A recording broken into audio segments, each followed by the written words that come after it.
Ipinakita naman si Jack na pinuntahan si Must na naghihintay. Sinabi agad ni Jack ang pangalan at ang level na 7,777. Ngunit tulad ng mga kasama ay hindi din naniniwala si Must kay Jack.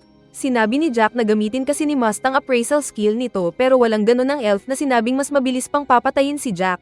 Saka din ito umatake ng kanyang palakol pero sinampal lang ni Jack gamit ng isang kamay na kinagulat ni Must. Umatake ulit si Must ng maraming axe skill pero isang kamay lang ang gamit ni Jack para dito kaya hindi makapaniwala si Must na inakalang malakas naman na siya. Nag-charge pa ito na umatake pero isang pitik lang ni Jack at naitapon si Must na nasaktan. Sinabi ni Must na hindi siya aatras dahil trabaho niyang tulungan ang marami pang mga tao. Pero ayon sa narinig ni Jack ay pagpatay sa mga tao ang ibig sabihin ni Must sa pagtulong. Sinabi pa ni Must na dahil mahinang masyado ang mga tao ay hindi may sakmura na parehong nilalanghap nila ang hangin sa mundo. Kaya ang mabilisang pagpatay sa mga tao ang naiisip niyang solusyon para sa mga kawawang tao. Saka pa nito hinanda ang palakol at inilabas ang pinakamalakas nitong power at nagkuryente-kuryente ang elf. Kinukuha niya ang power sa sariling lifespan at kino-convert sa energy para daw patayin si Jack. Pero sinabi ni Jack na ibigay ni Must ang lahat ng lakas na pwede niyang ipakita sa general na naghubad ng kapa. Mabilis ang ginawang pag-atake ni Must gamit ng palakol pero hinawi lang ito ng left hand ni Jack na nabalutan ng iron blood nito. Saka pa nag-transform si Jack sa pagiging halimaw na gawa sa bakal na mas matigas pa kay Dodong Diamante ng tiktik. Napasigaw ang na-frustrate na Japanese elf na maingay at pinagpapalo ng battle axe nito si Jack na hindi natatablan. Saka pa hinawakan ni Jack ang palakol ni Must na binasag at na-shock ang elf. Malakas na inismack ni Jack si Must sa mukha at basag ang mukha ng naitapon na elf. Pero natawa si Jack na pinulot ang elf dahil buhay pa daw ito saka bumalik sa dating sarili si Jack. Ipinakita naman si Nazuna na pinuntahan si Hardy na captain ng White Knight. Sinabi ni Hardy sa isip na bata lang si Nazuna pero malakas na ito. Pero confident siyang siya pa rin ang apex predator sa kanilang dalawa at inilabas ang espada. Nakita ni Hardy na puno ng magic ang armor ni Nazuna at dahil sa pag-swing ng babae ng malaking espada ay alam nitong malakas si Nazuna. Pero dahil nabagot ang babae ay siya na ang unang umatake sa elf at nagwasiwas ng makapangyarihang espada. Dahil dito ay naputol ang armas ni Hardy at nagdugo ang elf na nasugat sa dibdib saka din agad bumagsak. Kaya nagulat si Nazuna dahil mahina pala ang kalaban nito. Saka pa siya pinagalitan ni El dahil sinira din kasi niya ang pader ng tower. Ngunit agad itong inayos ng witch gamit ng mana. Sinabihan ni Ellie si Nazuna na para masiyahan sa kanya si Light ay ayusin ang pakikipaglaban nito. Kaya nagpasensya naman si Nazuna. Buhay pa si Hardy na gumamit ng magic healing. Kaya nakabawi naman ito na tumayo din at muling pinulot ang naputol na armas. Humingi ito ng patawad at sinabing magseseryoso na siya sa oras na iyon. Saka din niya ginamit ang power na katahimikan na kumalat doon kaya walang marinig si Nazuna. May kakayahan ng power ni Hardy na ma-debuff ang power ng kalaban nito at makuha niya mismo ang lakas. Na-absorb niya ang ilang lakas ni Nazuna at ginamit itong nakagawa ng magic sword na tinawag niyang Hermit. Iniisip niyang papatayin na si Nazuna nang mapansin niyang itinago ng babae ang espada nito. Kaya nagtaka ang lalaki kung may kakayahan nga ba si Nazuna na lumaban nang wala ang armas. Feeling ni Hardy na natataranta ang kaharap dahil bata pa ito at wala pang gaanong experience sa laban. Pero nagulat siyang hindi na nakagalaw pa nang sa isang iglap lang ay nasa harap na niya si Nazuna at buong lakas na sinuntok ang elf na naitapon sa nasira na pader. Nagsaya si Nazuna dahil hindi niya nabutasan ang pader. Pero pinagalitan ulit siya ni Ellie dahil sinira din lang nito ang pader. Agad ding inayos ni Ellie ang pader gamit ang power habang pinapagalitan si Nazuna na sinabihang kontrolin kasi nito ang lakas. Pero inawat siya ni Light na sinabing bigyan ng space si Nazuna dahil hindi pa sanay sa pakikipaglaban na kinokontrol ang sarili. Kalaunan pa ay sinabi ni Light na maghanda na ang kasama sabay suot ng maskara dahil naroon na ang hinihintay nilang si Sasha. Sa labas ng pinto ay naroon nga sina Sasha at Mikhail. Nag-iisip sila kung paano buksan ang malaking boss room pero ito na ang nagbukas mismo. Kaya madali na lang pumasok ang dalawang elf na hindi daw natatakot. Nakita ni Sasha ang nakamaskarang si Light at naalala nito ang pinagalitan na adventurer noon. Binati ni Light si Sasha pero sinabi ng babae na huwag itong feeling close sa kanya saka nagtanong kung paano nalaman ng bida ang pangalan niya. Kaya ipinaalala ni Light ang pagyakap-yakap sa kanya dati ng elf na babae sabay tanggal ng maskara. Kaya labis ang gulat ni Sasha na makita si Light. Sinabi ni Light na ang batang nakita niya noon na may peklat sa mukha ay ilusyon na gawa ni Light. Nagtanong si Mikhail kung si Light ba ang inakala nilang maestro noon na pinatay din nila. Nakinumpirma ng babae. Sinabi ni Light na nakaligtas siya at naging curious kung ano ang maestro habang sinasagawa ang paghihiganti. At oras na para maghiganti siya kay Sasha. Natulala si Sasha na nag-iisip. Samantalang napatawa naman ng malakas si Mikhail na sinabi sa babae na pagkakataon na ito para ma-secure nila ang posisyon sa kaharian ng elf. Kapag napatay nila si Light at makuha ang nalalaman nitong magic power ay mas lalakas pa sila at magiging boss ng Elf Kingdom. Itatago din nila kung anumang korupsyon at kasinungalingan ang ginawa ni Sasha sa mga nagawa nitong report. Dahil dito ay nagkaroon ng confidence si Sasha na muling naging masama ang ugali at aura ng mukha na gusto ang balak ni Mikhail. At saka din minura-mura si Light. Dahil dito ay tumayo si Light na kinuha ang armas at inutusan ng dalawang generals na huwag makialam sa laban niya. Lumapit si Light at sinabing bibigyan ng wedding gift ang dalawa na revenge. Sinabi ni Sasha na walang magagawa si Light dahil tao lang ito. Samantalang naging mahigit level 500 na ang elf na babae at may special weapon pa ito. Inilabas ni Sasha ang armas at pinatugtog. Kaya may mga lumabas na nasummon niyang tatlong malalakas na mga anghel. Mabilis na umatake ang isa ng malaking espada na iniwasan ni Light. Gumanti ang bida ng pag-atake na sinangga ng anghel na tank. Pinalakas ni Light ang pag-atake sa shield ng tank kaya nasira ang shield nito at nabasag ang kamay. Pero ginamit ng pangatlo ang healing spell na role nito. Kaya napagtanto ng bida ang teamwork ng tatlo na may attack, shield at healer. Dahil sa ginawa ni Light ay hindi makapaniwala si Sasha na naging malakas na ito kumpara sa kilala niya na pabigat na Light. Kaya sinabi ni Light na nag-training siya saka din ipinakita ang level na 9,999 na ikinabahala ni Sasha. Pero sinabi ni Mikhail na huwag maniwala ang babae dahil scam lang iyon na parang check-in ng networker para makatawag ng lolokohin. Kaya muling lumakas ang loob ni Sasha na inutusan ng mga anghel na umatake. Pero mas mabilis si Light na tinali ng attack at shield Angel Knights gamit ng power at sinira kaagad ang nawasak na healer. Sisirain din sana ni Light ang dalawang Angel Knights nang muling magpatugtog si Sasha, kaya bumalik ang pang-tatlong anghel na iniligtas ang mga kasama. Saka pangisi-ngisi pa si Sasha na naging pangit. Nainis si Light na nagpunta sa harap ni Sasha at direktang aatakehin sana ang babae na nagulat. Pero isinangga naman ni Mikhail ang magic shield nito. Ginamit ulit ni Light ang mas malakas na pag-atake para sana sirain ang shield pero bumalik sa kanya ang pag-atake kaya siya napa-atrez. Saka sinabi ng lalaking elf na ang power ng shield ay ibinabalik lang ang pag-atake na natanggap. Saka pa itinaas ni Mikhail ang shield at pinalaya ang mga anghel na muling pinag-ilaw dahil may power ang shield nito na mabuff ang mga kasama. Kaya mas lalong lumaki ang ulo ni Sasha na bilib sa kakayahan nila at nagyabang-yabang kay Light. Subalit napatawa ng malakas si Light kaya napatanong si Sasha kung bakit. Sinabi ni Mikhail na nasira ang ulo nito dahil sa takot. Pero sinabi ng bida na ipapakita sa dalawa kung ano ang pakiramdam ng takot at pagkatalo sabay ipinakita ng revenge lust nito. Inilabas niya ang tunay na god level na code 9999 at natanggal ang controlling seal ng power. Kaya naramdaman ng mga elf ang lakas ng kanyang aura. Saka din inactivate ng bida ang kakayahan ng kanyang malakas na staff na nag-iilaw ng maitim at malakas na aura. Dahil dito ay natatakot na naman si Sasha. Pero sinabi ni Mikhail na gamitin ng babae ang magic at inutusan nga ni Sasha ang mga anghel na umatake. Umatake ang attack angel pero nasira ang armas nito. Ginamit naman ng defense angel ang light shield. Pero alam na ito ni Light na idinampi ang staff sa shield at biglang naglaho ang shield kasama ng tatlong anghel dahil sa lakas ni Light. Muling inutusan ni Mikhail na mag-summon si Sasha para sirain ang armas ni Light kaya muling nagpatugtog ang babae. Samantala ay nasasaktan ng kamay ni Light dahil sa lakas ng hawak niyang armas. Pero handa daw si Light na isakripisyo ang buong kamay kung kinakailangan. Muling lumabas ang mga Angel Knights na ipinagyabang ni Sasha. Sa pagkakataong ito ay nagsummon ng anghel ng malakas na maliwanag na espada para patamaan si Light. Nakita ito ng napapahanga na Mikhail at inisip na magiging pag-aari din ito kaunting panahon lang. Nagyabang ulit ang nagbabay na Sasha kay Light habang unti-unting dudurugin ng mga anghel si Light. Pero biglang nawala ang liwanag ng armas ni Sasha dahil sa lakas ng power ni Light. Saka pa sinabi ni Light na hindi siya matatalo sa mahinang pag-atake na ganon. Dahil dito ay natakot si Sasha na hindi maipinta ang mukha na inutusan ulit ang anghel na umatake. Ginawa naman ito ng anghel pero muling nawala ang pag-atake niya. Muli umatake ang anghel sa utos ni Sasha pero napapawi lang ang kada pag-atake ng anghel kay Light.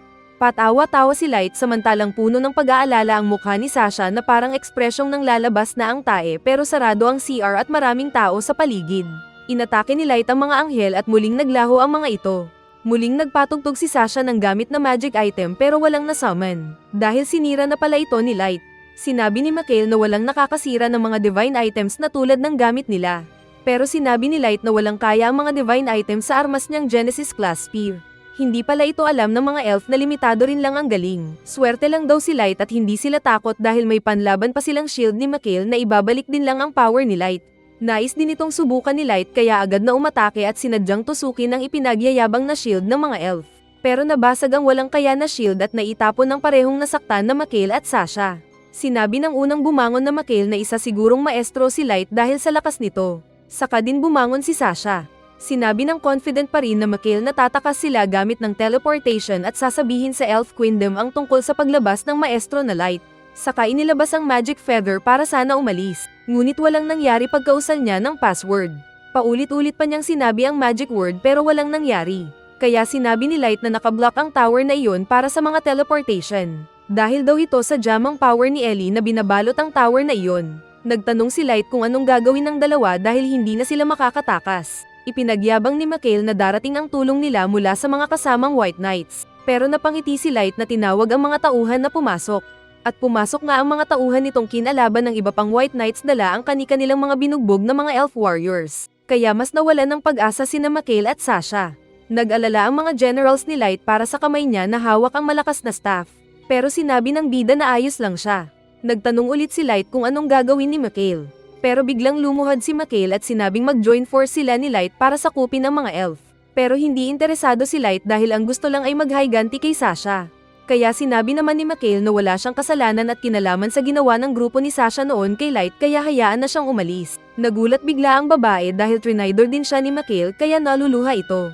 Tapos galit naman na daw si Mikhail sa kanya na sinabing hindi masaya sa pokpok na tulad niya na social climber lang naman para maging mataas ang rangko. Kaya naiiyak pang lalo si Sasha na natraidor ng inaasahan nitong magliligtas sa kanya. Tinawag ni Mikhail na master si Light at sinabing kung gusto ng bida ay patayin na niya si Sasha para dito. Sinabi naman ni Light na wala siyang balak saktan si Mikhail. Ngunit tinawag niya si Ellie na interesadong parusahan ang lalaki. Lumapit si Ellie na sinabing halos maabot na niya ang pagsuway kay Light para lang makapatay ng maraming abusadong mga elf. Sabay labas ng killer intent. Nagmakaawa ang umurong na sa loob ang itlog na Mikhail na kakaintindi lang daw nitong master niya si Light dahil sa lakas nito, na walang makakatalo. Pero sinabi pa rin ni Ellie na hindi yun sapat para magbago ang isip niya. Instinct na tumakbo si Mikhail dahil sa naramdaman na takot. Pero inilabas ni Ellie ang mga tinik-tinik na power at hinuli ang elf na tinusok-tusok habang tinaas sa ere. Saka hinigpitan pa ang pagkakatali kay Mikhail na napasigaw sa sakit. Pumapalag ang elf na lalaki na ayaw ng dagdag sakit sa katawan, pero ginamitan na siya ni Ellie ng torture power nito sa utak at napasigaw pang lalo si Mikhail. Tinawag naman ni Light ang pansin ni Sasha at sinabing siya ang next. Nakita ni Sasha ang mga hitsura ng mga tigok na mga White Knights, kaya mas natakot siya ng labis at sinabing gagawin ang lahat para kay Light. Kahit pa yakap-yakapin ito at kahit gawin siyang parang pangpunas ng puwet ng bida ay ayos lang basta huwag siyang sasaktan. Saka pa nito ipinaalala ang nakaraan nilang pinagsamahan noong ipinagtatanggol ni Sasha si Light sa ibang mga kagrupo noon.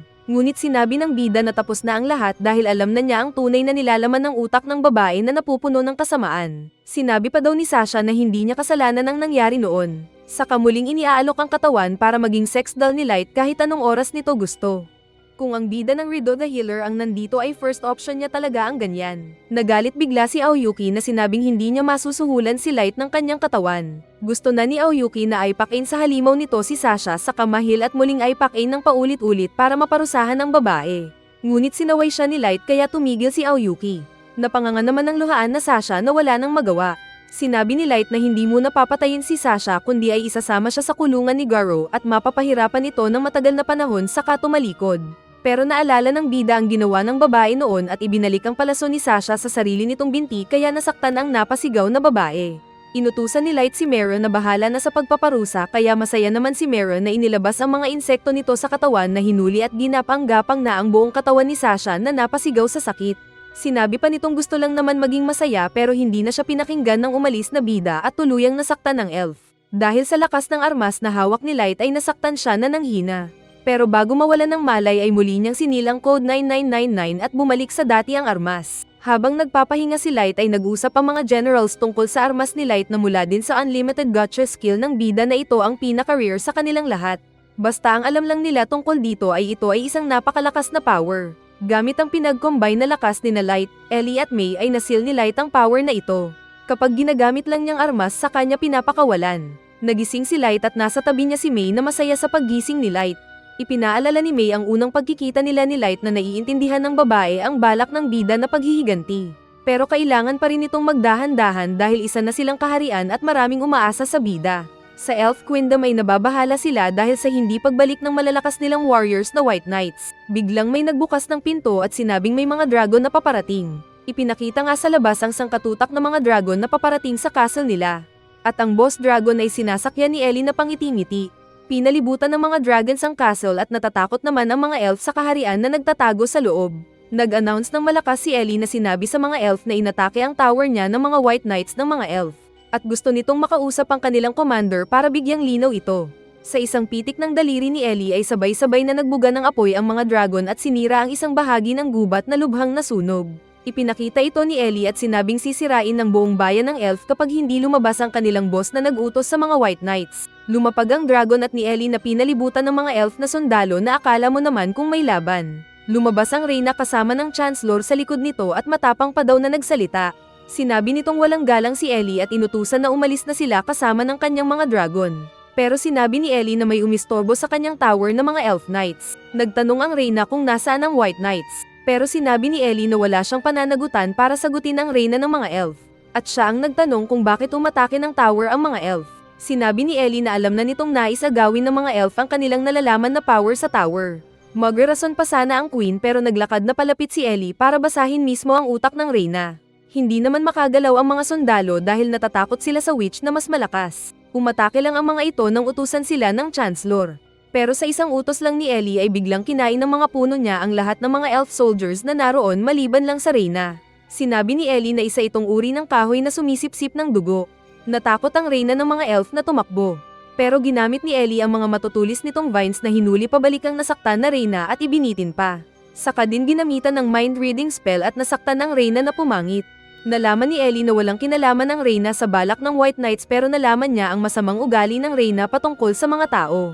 Kaya inutusan ni Ellie ang Elf Queen na palayain lahat ng mga tao at itigil ang pang-aalipin sa kanila. Saka din siya sumakay sa dragon at sinabing ang lahat ng tatanggi sa kanyang sinabi ay gagawin na pagkain ng kanyang mga alagang dragon.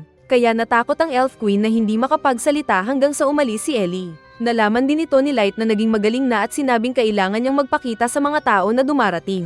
Kaya nag-teleport sila sa tower at masaya ang iba pang mga chicks na makitang ayos na siya. Sa labas ay masaya ang mga tao kasama ng mga muhok at ng mga halimaw na kontrol pa rin ng generals ng bida. Dahil sa nakikita ay sinabi ni Light sa mga kasama na napagtanto niyang pagkatapos ng kanyang paghihiganti kay Sasha ay nakita niya ang kagandahan ng mundo. At mas gusto na niyang ayusin ito kaysa sirain. At sinabi naman ng mga tauhan nitong chicks isa-isa na sasamahan nila ang master. Naroon din lang ang iba pang mga kasama na dumating para magsilbi sa kanya. At natapos ang series.